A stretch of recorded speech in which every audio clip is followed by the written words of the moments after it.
You're not stuck because of lack of talent. You're stuck because of repeating patterns.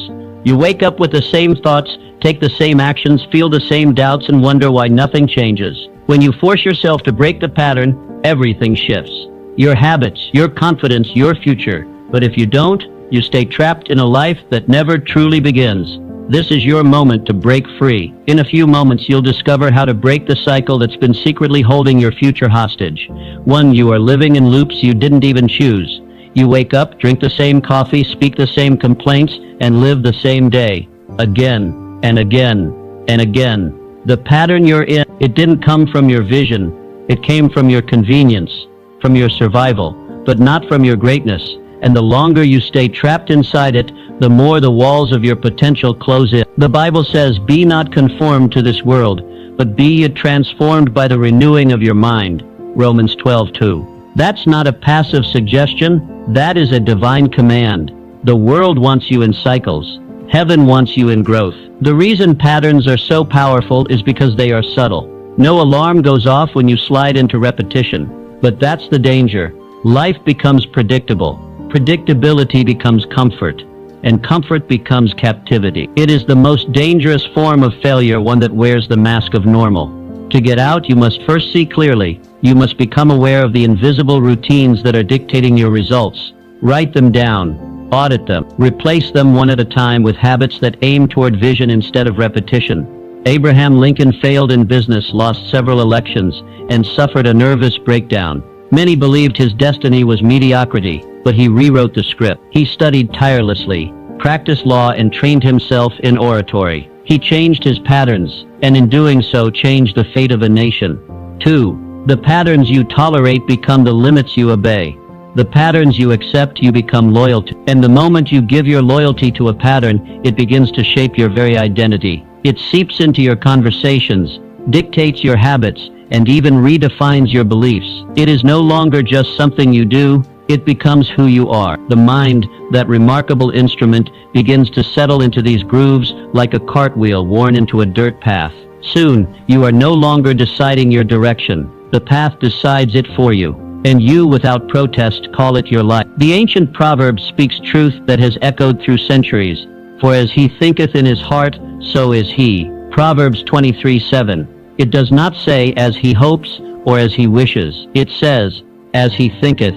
Thought patterns are not passive. They are architects. They design your decisions, paint your perception, and govern your growth. If you persist in thoughts of fear, mediocrity, or victimhood, the outer structure of your life will eventually match the inner blueprint. And yet, many believe themselves free. But what is freedom? Freedom is not the mere absence of chains. Freedom is the power to choose. If you do not consciously challenge your default patterns, then your freedom is an illusion, a mirage seen by a traveler who never leaves his desert. For what most call personality is simply a practiced routine, rehearsed so often that it becomes muscle memory for the soul. The most dangerous phrase you can ever utter is this: "This is just how I am." That phrase has shackled more souls than any iron chain, because the moment you accept that excuse, you surrender your authority to change. You concede your throne, you give away your dominion over yourself. The truth is, nothing binds a person more tightly than the belief that they cannot be different. To rise above this, you must become a challenger of comfort. You must not merely act. You must act with intention. Intentionality breaks patterns. It inserts friction where once there was ease, and it is in that friction that transformation begins. When you wake earlier than your comfort desires, you're not just adjusting your schedule, you are announcing war against your own inertia. When you choose to read instead of gossip, or to create instead of complain, you are breaking the unconscious agreements that once governed your day. This is not a call to dramatic reinvention overnight. It is a call to disruption, a call to introduce resistance in areas where you once flowed mindlessly, because growth is not born from peace, it is born from pressure. The mind must be trained like a wild horse, otherwise it will always return to its base instincts.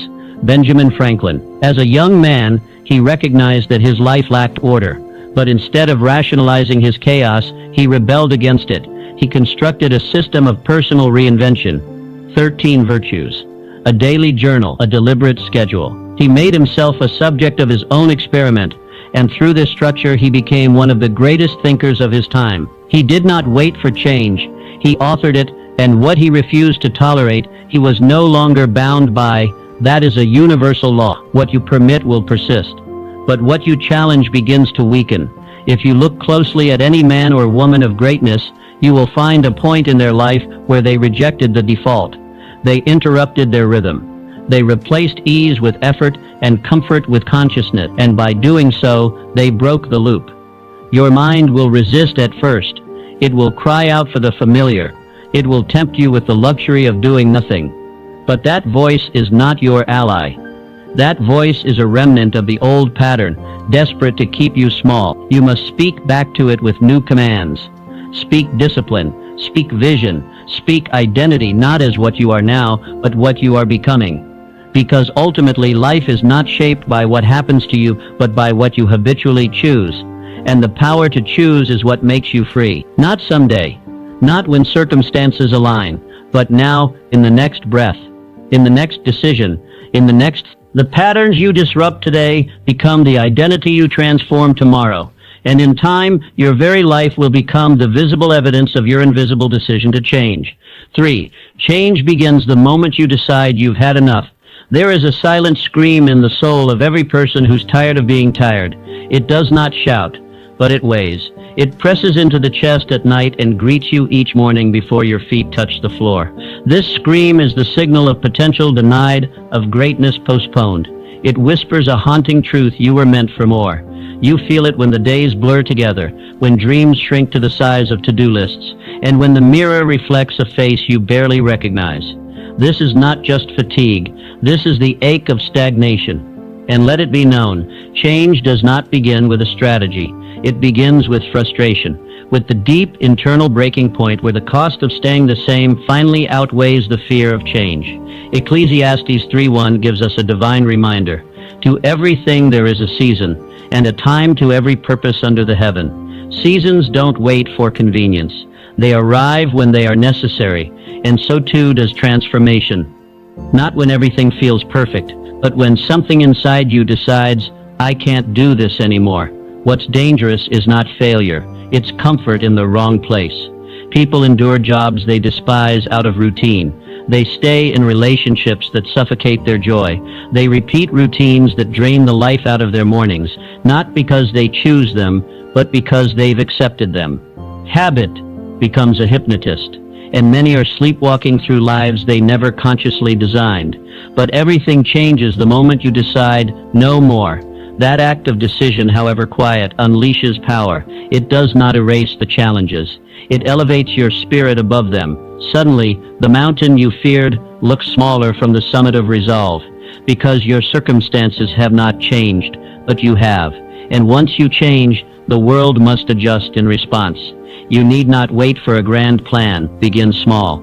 Clean one neglected corner of your environment. Wake just 1 hour earlier than your usual. These may seem like pebbles, but pebbles start avalanches. Movement begets momentum, and the spirit feeds off motion. Harriet Tubman was born into bondage, a world that defined her as property. But in the midst of chains and cruelty, she made a decision. She ran. Not once, but repeatedly. She risked her life to rescue others. Each journey rooted in a moment that declared, I will not die in this.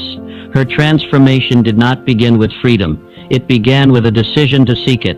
Her legacy wasn't born from ease. It was born from exhaustion that became resolve. That same seed is in you. Not the desire for escape, but the courage for rebirth. Your life does not have to be a slow surrender. It can be a revolution. But the revolution must start within.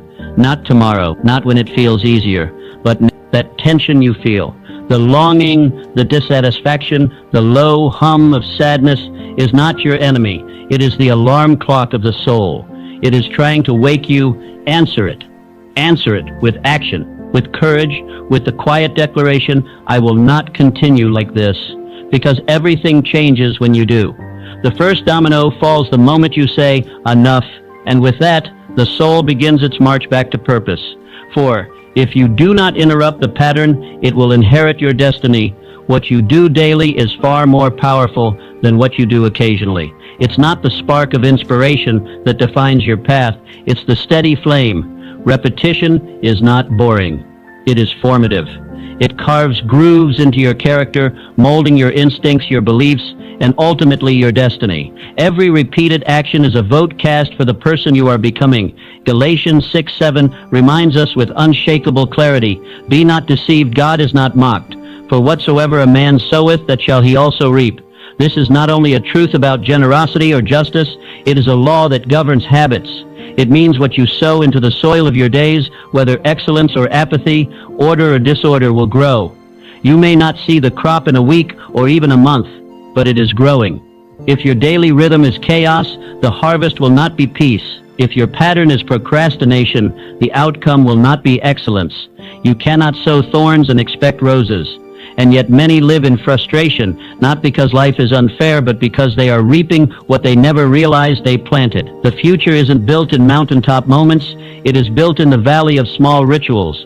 The overlooked, the ordinary, the invisible choices, these are the true architects of your outcome. The world rewards discipline, not drama. It honors persistence over performance.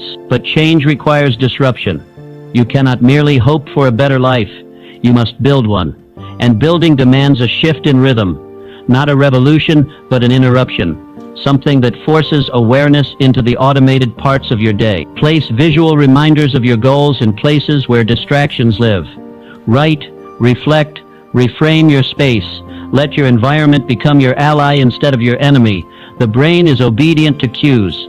Change the cue and you change the behavior. If your living space screams laziness, it will cradle your complacency. But if it whispers clarity, intention, and purpose, you will rise to meet it. Thomas Edison, a boy once dismissed by teachers as too slow to learn. He could have believed it. He could have surrendered his mind to the expectations of mediocrity.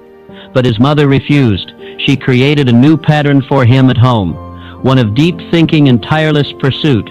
She sowed belief into the soil of his soul, and he watered it daily with action. The result? Not one, not 10, but over 1,000 patents. The light that now fills our homes began in the daily persistence of one man. Edison did not discover electricity by accident. He summoned it through the repetition of effort, through the decision to show up again and again, even when failure greeted him at the door. You too have that power. Not in some distant dream, but in the present ritual. Do not wait for perfect conditions. Begin today. Begin where you are. Begin with what you have. Because what you do consistently will create what you experience eventually. Your daily choices are sowing seeds, and harvest day always comes. Choose your seeds wisely, because destiny is not a destination, it is a direction, and direction is determined by your repeated steps. So step forward, step daily, and step deliberately. Your future is watching. 5. You cannot build a new life with the old blueprint. A life change without a mind change is simply a shift in scenery. You can pack your bags, relocate across the globe, switch careers, or surround yourself with new people, but if your inner framework remains untouched, the patterns will repeat. Like a shadow, your mindset follows you, and it is not geography that determines growth, it is the blueprint of belief that does. Matthew 9:17 gives us a powerful metaphor. Neither do men put new wine into old bottles, but they put new wine into new bottles, and both are preserved. The message is clear. You cannot pour a new reality into an old identity. The container must match the contents. Otherwise, both will be lost, and that container is your mind. Many people crave transformation, but few are willing to confront the assumptions they carry. They build a new life on top of an old mindset and wonder why the foundation still cracks. But if the blueprint you are building from is broken, no amount of surface change will hold. Who told you success wasn't for people like you? Who made you believe that discipline was reserved for others? These are not innocent beliefs, they are construction lines etched deep into the walls of your thinking. And as long as they remain, they will dictate every decision you make. To live differently, you must think differently. Not just once, but daily. You must become an architect of belief, tearing down the faulty structures of limitation and rebuilding with bricks of truth and possibility. This begins with language. Speak about yourself, not as a prisoner of your past, but as the pioneer of your future. Your words are the scaffolding of your next level. Then move to structure. Redesign your day to reflect where you want to go, not where you've been. Align your habits with the horizon you see. Wake up with purpose. Journal the new vision.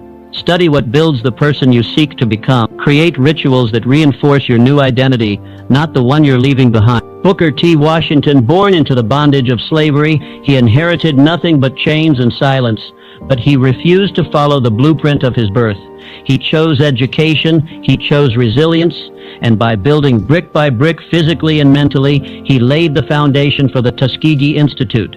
He mentored generations not because the world made room for him, but because he made room within himself for the future he desired. He became a leader not by chance, but by choice. Not by luck, but by construction. He rebuilt his mind to hold the vision of what was possible, and then he lived into that vision. He understood the principle: new outcomes require new architecture. So if the life you want feels too far, do not abandon the dream. Change the plan you're building from. Evaluate the beliefs you've normalized. Replace inherited limitations with intentional affirmations. Upgrade your internal operating system to match the level of life you seek. The future is not blocked by external barriers, it is delayed by internal blueprints. Begin the demolition. Clear the mental space. Design with conviction, and remember, transformation does not begin with a plane ticket or a resignation letter. It begins the moment you say, "My mind must grow first." Because when the mind expands, the world follows. And when the container changes, it can finally carry the blessing it was always meant to hold. Excuses are the language of the pattern. Every time you say, "I can't," you are not just making a statement, you are adding another brick to the wall that has already kept you stuck. It is a subtle but dangerous sentence. Because what follows "I can't" is rarely the truth. It's an excuse dressed up in a suit and tie, polished, respectable, but false. Excuses are clever. They wear the mask of logic and drape themselves in the clothing of reason. "I can't afford it. I don't have the time. It's just not who I am." These phrases feel safe. They protect us from discomfort. But make no mistake, they are not guards, they are cages. Romans 1:20 offers a sharp wake-up call. For the invisible things of him from the creation of the world are clearly seen, so that they are without excuse. If creation itself is accountable, then so are we. The stars obey their design. The tides follow their rhythm. The trees yield fruit in season. Everything made by God fulfills its purpose. So why not you? Excuses are not rooted in lack of ability. They are rooted in fear, and fear wears many disguises. Sometimes it looks like wisdom. Other times it mimics humility. But at its core, fear convinces you that staying where you are is safer than becoming who you could be. Excuses become the vocabulary of limitation. They delay your decisions. They drain your confidence. They dim the vision God planted within you. They make a prison of potential, but you have the power to change your language. You have the power to speak a new future. Replace "I can't" with "How can I?" Turn "I'll try later" into "I'll start now." Swap "I'm not ready" with "I'm willing to begin." Words are not just sounds, they are seeds. Speak defeat and you plant despair. Speak action and you harvest progress. And above all, refuse to let comfort be your compass. Comfort seeks the path of least resistance, but growth demands resistance. Just as muscles grow through tension, so too does character. Every act of discipline breaks the hold of excuse. Every moment of courage silences the voice of fear. George Washington Carver, born into slavery, raised in the ashes of war, he had every reason to bow before circumstance. He was denied education, stripped of privilege, and raised in obscurity. Yet he refused to live a life explained by excuses. He walked miles to attend school. He rose before the sun to study. He made a laboratory out of nature, unlocking the secrets of the peanut, sweet potato, and other crops to revolutionize agriculture in the South. Carver didn't wait for the world to make it easy. He made it possible, not because he had access, but because he had resolve. He didn't allow the narrative of "I can't" to author his story. He authored a new one, word by word, action by action, choice by choice, and that same pen is in your hand. You may not control the ink life gave you. You may not have chosen your starting chapter, but you are responsible for the next one. You are not too late. You are not too broken. You are not too far behind. Begin now. Begin where you are, but begin without excuse. Let your progress become louder than your past. Let your faith become stronger than your fear. Excuses may explain where you are, but only effort will take you where you're meant to be. Write your next chapter in courage, not in comfort. Faith is the weapon that shatters the cycle. The cycle that keeps you small does not break by accident. It breaks by belief. Chains do not fall because time passes. They fall because someone refuses to accept them as permanent. It is not comfort that shatters limitations, but conviction. Deep, daring, unrelenting faith. Faith is not a soft whisper echoing in a quiet room. It is a violent refusal to accept what is, in pursuit of what could be. Hebrews 11:1 defines it with piercing clarity. Now faith is the substance of things hoped for, the evidence of things not seen. Evidence. Not theory, not mere hope, but evidence. A firm and immovable stand built on an invisible foundation. The truth is, you are not stuck because of what you lack. You are stuck because you do not believe that what you already have is enough. It is not the absence of resources, but the absence of resolve that keeps you circling the same mountain. Faith is not passive. It is not waiting with fingers crossed. It is movement without guarantee. It is action in the absence of evidence. It is walking forward into the fog, trusting that your next step will land somewhere solid. Faith is not a feeling. It is a You do not need clarity to begin. You need courage. Start where you are, with what you have. Say what you mean. Do what you can. Believe that your words have weight, your effort has value, and your persistence will yield profit. Every seed you sow in faith pushes back against the story that says you were meant to stay small. Jim Thorpe, a Native American athlete, born into poverty in the late 1800s during a time when people of his background were given no space to dream, let alone to excel. Orphaned at a young age, stripped of privilege, mocked and marginalized, Thorpe had every excuse to give up. But what he lacked in advantage, he made up for in belief. At the 1912 Stockholm Olympics, his shoes were stolen just before his event. With nothing else available, Thorpe rummaged through the trash and found two mismatched shoes, one too big, one too small. He stuffed a sock into one shoe, laced them both up, and won gold. He did not wait for perfect conditions. He acted in spite of them. He did not pray for someone to rescue him. He rose and ran, and in doing so, he shattered more than just athletic records. He shattered every expectation the world had placed upon him. His cycle of limitation was broken, not by opportunity, but by faith-driven action, and that same power lives in you. You may not have the best tools, you may not have the cleanest start, but you have something more powerful than certainty. You have the ability to believe, to see beyond your present, to speak in defiance of your past, to move forward without a map, trusting that vision is enough to guide the way. Faith does not wait. Faith moves. It stretches. It speaks. It acts. The cycle of limitation remains intact until faith breaks it apart with bold decisions. You want to change your life? Start by changing your assumptions. Stop looking for guarantees and start acting on belief. Speak as if the future is listening. Move as if destiny is watching. Live as though your very next decision will be the one that turns the tide. There is a place inside you that already knows this truth.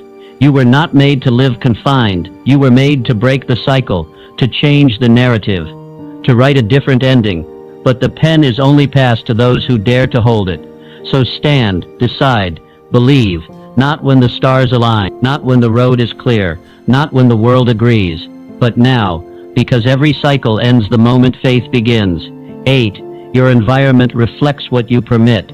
Your surroundings are not just backdrops. They are mirrors. They reveal what you tolerate, what you value, and ultimately, what you expect from yourself and the world around you. The state of your room reflects the state of your inner world. A cluttered desk often mirrors a cluttered mind. A chaotic schedule speaks of unclear priorities, and draining friendships are not isolated inconveniences. They are siphons of energy that stunt your growth. Psalm 1:1 says, "Blessed is the man that walketh not in the counsel of the ungodly." It doesn't merely warn against sin, it warns against influence. Your counsel is your company. Your company becomes your climate, and your climate shapes your character. No seed can grow in the wrong soil, and no soul can rise in the wrong setting. It is not enough to want growth. Many people desire change, but desire without design leads to delusion. If you wish to grow, you must plant yourself in an environment where growth is not only possible, but probable. That requires pruning, cutting, rearranging. Start by taking inventory. Who in your life calls you higher? Who around you makes excuses feel comfortable? If the people you spend the most time with normalize mediocrity, soon your standards will drop to match their tone. If your conversations are filled with gossip, complaints, and distraction, don't be surprised when clarity escapes you. Environment is not just physical, it is relational and mental. What ideas are you exposing yourself to? What content do you consume when you're tired, bored, or overwhelmed? Your habits and surroundings speak to your future long before your results do. Rearrange your schedule. Create deliberate space for solitude. Stillness is not wasted time. It is when wisdom speaks loudest. Make room for reading, for reflection, for conversations that stretch you rather than sedate you. Design your day like an architect, not a victim of circumstance. Your calendar is your construction site. Find people who live in the frequency you desire, those who are not impressed by your potential, but committed to your progress. The ones who challenge your complacency, not congratulate it. The company you keep will either catalyze your evolution or chain you to your old self.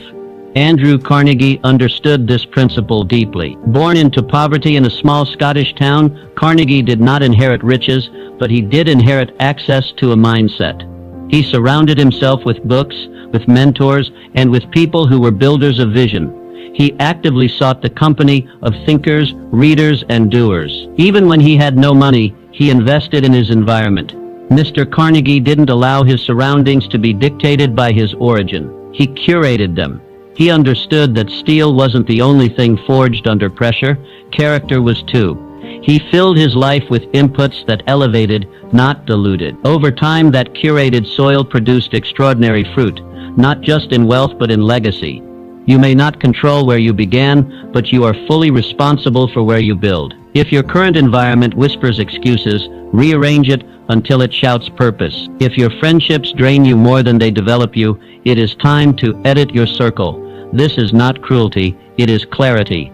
The environment you create becomes your echo. Speak focus into it, and it will return productivity. Fill it with order, and it will echo peace.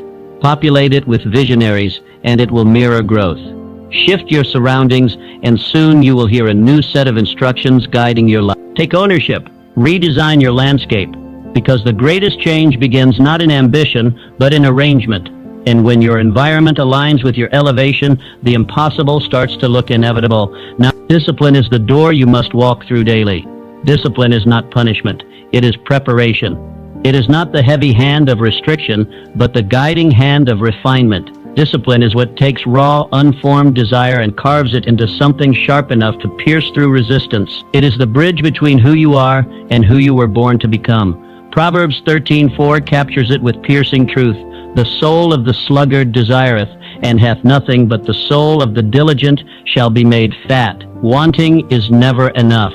Dreams without discipline are delusions. Desire without diligence produces disappointment. You must not only want, you must do, and more importantly, you must do consistently. Discipline is the great separator. It distinguishes amateurs from artisans, dabblers from masters, the inspired from the accomplished. It is the deciding factor that transforms potential into performance. Many desire change. Most imagine success, but only the disciplined are willing to pay for it in effort, in time, and in sacrifice. To cultivate discipline, you need more than good intentions. You need anchors. These are the non-negotiables that give structure to your days. Anchors don't float, they hold you steady in storms. Establish your wake time. Block off daily reading hours. Track your finances with clarity. Journal your gratitude each night. These aren't burdens, they are tools. Repeated often enough, they construct a fortress of focus around your life. The goal of discipline isn't perfection, it's alignment. It is about crafting a life that supports your highest values. It is waking up with intent,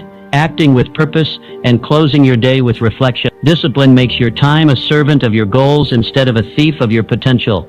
James J. Hill, the man who built the Great Northern Railway. Born into modest circumstances and lacking extensive formal education, Mr. Hill had every excuse to remain ordinary, but he chose differently. With relentless discipline, he taught himself logistics, finance, economics, and management. He read voraciously, studied relentlessly, and executed strategically. He didn't inherit expertise, he earned it, brick by brick, habit by habit. Day by day, his empire wasn't built in a burst of light. It was forged through decades of focus. Discipline handed him the key to an empire, not overnight, but over many nights of quiet commitment. What could it hand you?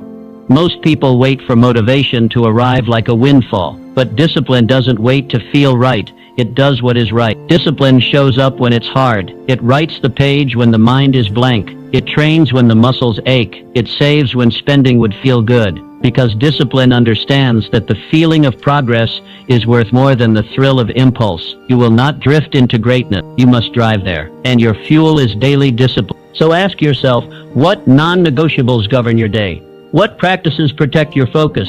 What habits are forming your future? You don't need more inspiration. You need more repetition. Because the life you want is not built in big gestures. It is constructed in small, silent commitments that no one sees but everyone will feel when they succeed.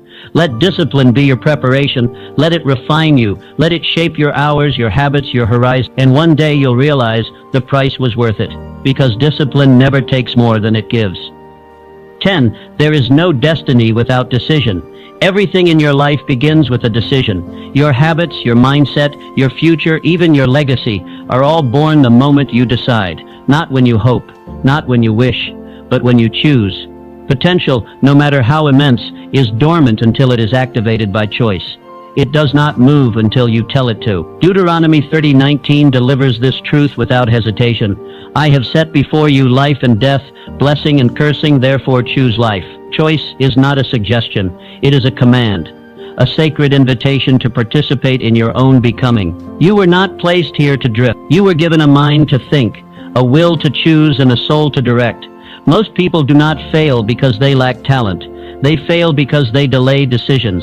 They wait for signs, for approval, for clarity wrapped in certainty. But life rarely delivers perfect conditions, and destiny does not knock twice. The path will not always be paved, but it will always be present. You must decide, and then become the proof of that decision. Every major transformation begins with a choice, a moment when someone decides that enough is enough. That average is no longer acceptable. That fear will not be the final voice. When you choose, you create a boundary. You separate your past from your future. You say, this is who I was, but this is who I will be. Start by choosing your values. Values anchor your actions when emotions fluctuate. Choose your mentors. Who you learn from determines what you learn. Choose your direction. And just as importantly, cut off what distracts. Clarity is not the absence of options, it is the presence of elimination. Clara Barton understood this well. During the chaos of the American Civil War, she didn't wait for someone to assign her purpose. She stepped into the mess. She brought supplies to the battlefield, cared for wounded soldiers, and later founded the American Red Cross.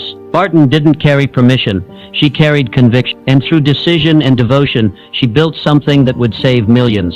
Her story teaches us this. The world does not hand you a legacy. You claim it through choice, through bold, consistent action in the direction of your value. Barton saw a need and answered it, not with hesitation, but with authority. You carry that same authority.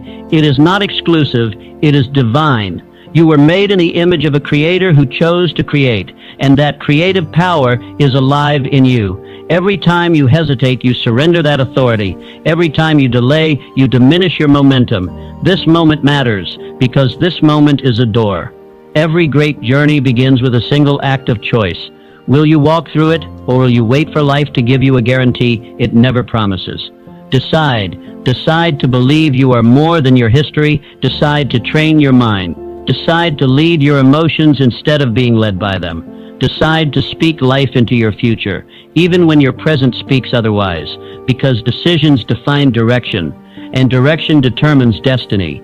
You don't need more time, you need more resolve. You don't need the perfect conditions, you need the decision to move forward anyway. Everything you desire is downstream from a decision you've been avoiding. So choose boldly, choose now, choose life, because your destiny isn't coming someday. It's been waiting all along. The power to transform your life exists within you right now, not tomorrow, not when conditions improve. Now, this very moment contains within it the seed of everything you wish to become. Water it with decisive action. Nurture it with unwavering persistence. Watch as it grows into a life that others call extraordinary, but you'll recognize as the natural expression of your authentic potential.